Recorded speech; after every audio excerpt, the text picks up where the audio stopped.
ВАЗ-2110, якось криво стоїть заднє ліве колесо. Ось видно, в чому проблема, зараз будемо розбиратися.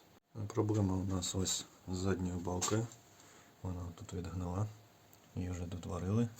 Така сама ситуація у нас чекає на праве колесо. Ось тріщина.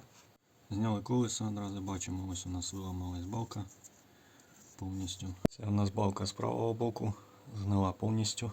Правий нижній сайлентблок амортизатора, лівий нижній. Так, ось наша знята балка, поламана вона ось, поламана отут. Ставимо ось на таку у нас відновлена. Замінили сайлентблоки в неї, тут і тут. Встановлена балка.